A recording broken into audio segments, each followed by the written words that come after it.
Hi everyone.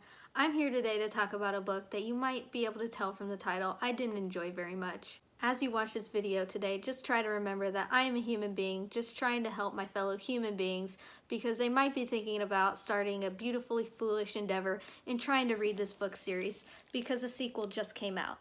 If you don't know anything about An Absolutely Remarkable Thing, it's a book that came out a few years ago and the author's name is Hank Green.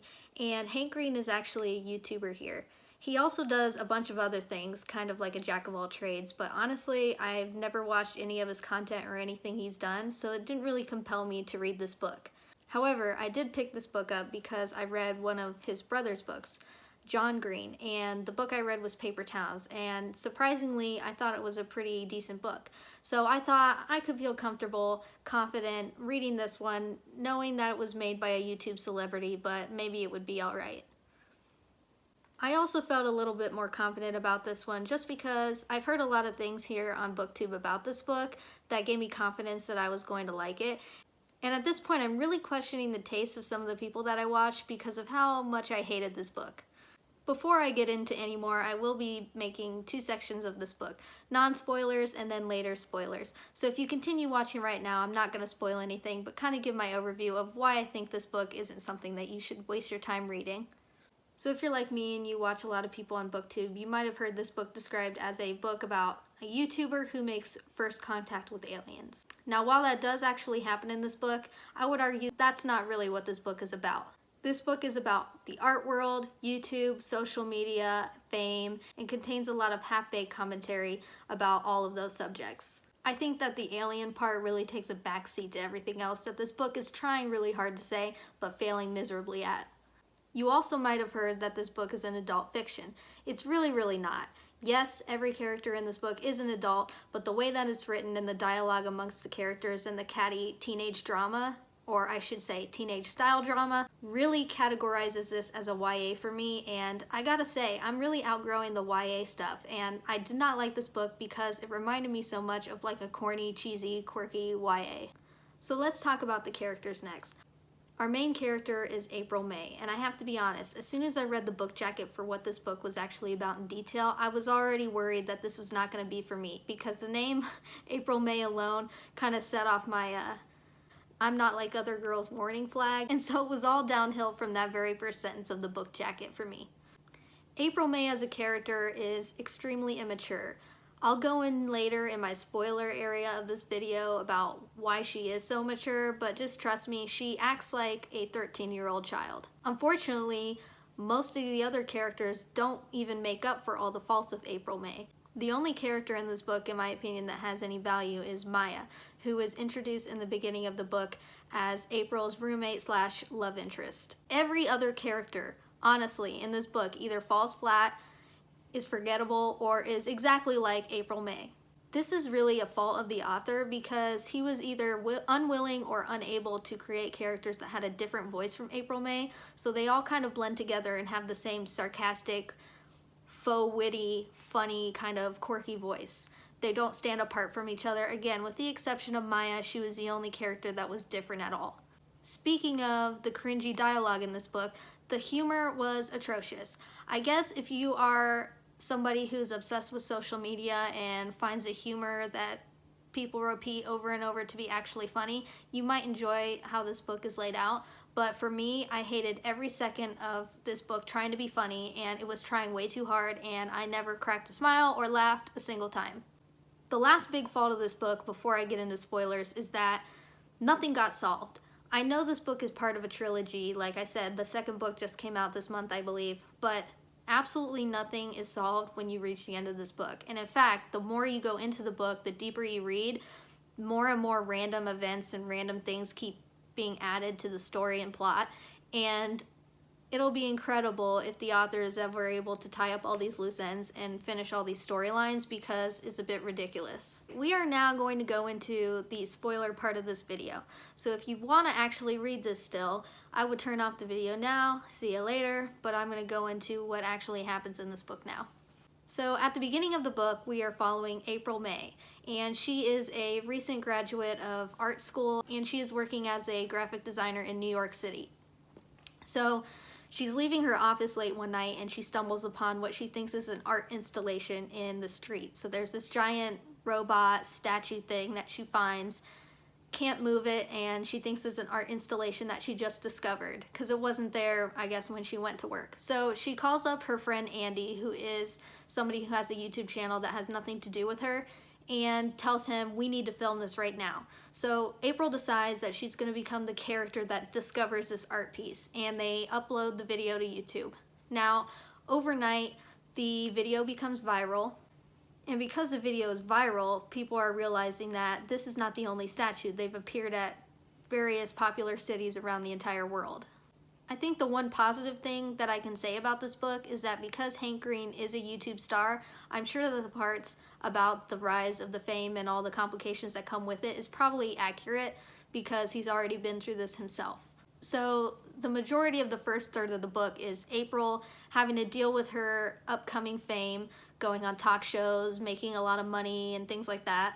And then because this is like a worldwide phenomenon and everybody's following her trajectory, they eventually figure out, with the help of others, that Carl is most likely an alien species because whatever he's made up out of and what he can do can't be done on Earth, so he had to come from somewhere else. And I don't know if I mentioned this, but yeah, she names the aliens Carls. I mean, it could have been Bob. Why even try? Now that the world knows that Carl is an alien species, a lot of the book is talking about how she's talking with media and things like that, and even the President of the United States, about what they should do about the Carls. Throughout this time, we keep getting reminded by April herself about how attractive she is, how funny, how intelligent, and all these other wonderful things about her. Which is fine, but she also describes herself as someone with very low self-esteem. And I get someone who has low self-esteem kind of creating this fake confident persona as a shield, but April also claims to be someone who loves attention, and she's extremely manipulative in order to get attention from anyone and everyone. So that, plus the fact that she supposedly has this crippling low self-esteem, it just has some cognitive dissonance for me. And I know people have said that April May is supposed to be an unlikable character, and my question for those people is, to what end? Because it's not like she has a character arc where at the end of this book she has redeemed herself and shown that she has grown as a person.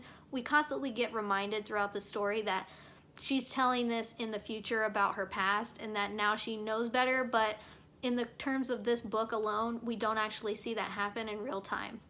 So because April is so unlikable and has no redeeming qualities and doesn't even get a redemption arc, I'm wondering, does this have something to do with Hank Green's views on women? Because this is the shining example of the female population that he's given us. So after we get to hear about all of April's manipulative performances on social media, we find out more about the Carl itself. And they're trying to perform experiments to see if it will react to something. And a scientist named Miranda has been helping her kind of figure out what's the deal with the Carls. So they do some experiments with him and his hand actually pops off. And the hand kind of crawls away the Addams Family style.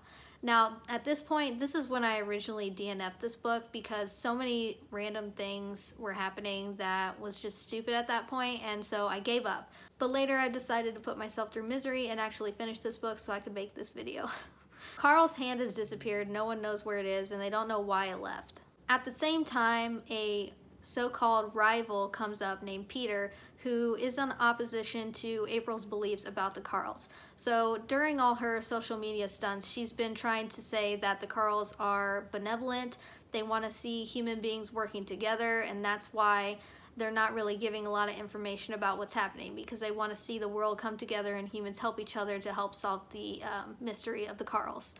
And Peter, this other guy, thinks, well, we don't know anything about them and they're probably more intelligent than us and therefore they probably want to take us over. So we shouldn't just trust the Carls and act like they're not going to kill us or take over the Earth or whatever.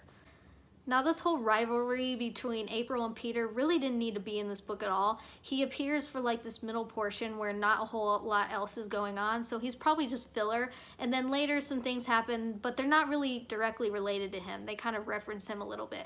But essentially, I feel like Peter's just, I need a generic bad guy, and there wasn't one in this story really.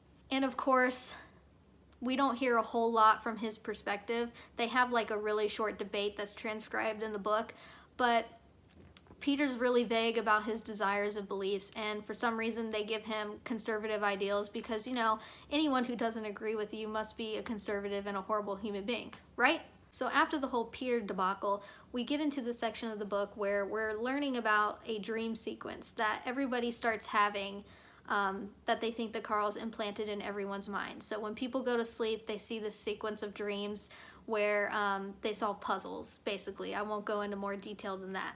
But they're trying to figure out how to solve all the puzzles because they think they're going to get some kind of clue from the Carls. Throughout all that, we get these horrible, cringy, hard-to-read tweets from April and all the quirky things that she does. Just in case you forgot, she's really quirky and messy, and she's also really attractive. I don't know if you remembered that from earlier. When they're getting close to all the dream sequences being solved, someone attempts to murder April. It doesn't even really get into like who it was. It's not clear. They assume it's one of Peter's lackeys, but they don't really know for sure, and we don't really find out either. So after the attempted murder, in true April fashion, she doesn't do the right thing that she should do, which is contact the police or tell people that something's happening to her. She just ignores it all and goes on live stream to get more attention from her fans. A little lull in the book until we get to the ending, where, again, one of Peter's supposed lackeys, they think that he solved, well, they think one of these lackeys has solved the dream sequence and has figured out the clue from Carl. So April is desperate to not be the second one to get this answer. So she kind of figures out what the answer is to the dream sequence, and it's telling her to go to a location and to go there alone. All of her friends and the people who care about her somehow tell her not to do this, but of course she ignores them all because April's selfish. April goes to this location that Carl gave her, and it's an abandoned warehouse. So she goes inside and consequently gets locked in because guess what? It was just a trap. So she's locked in this warehouse, she can't get out, and she's on live stream while she does all this, and someone starts setting the building on fire. She can't get out. So the book ends with April calling the police and them trying to walk her through how to leave and get out of the building if she can, or get away from the smoke. And her part ends with a beam from the building falling on her head, and it describes how it injures her really bad, and basically it insinuates that she dies, okay? The final chapter of the book is from the perspective of her friend Andy.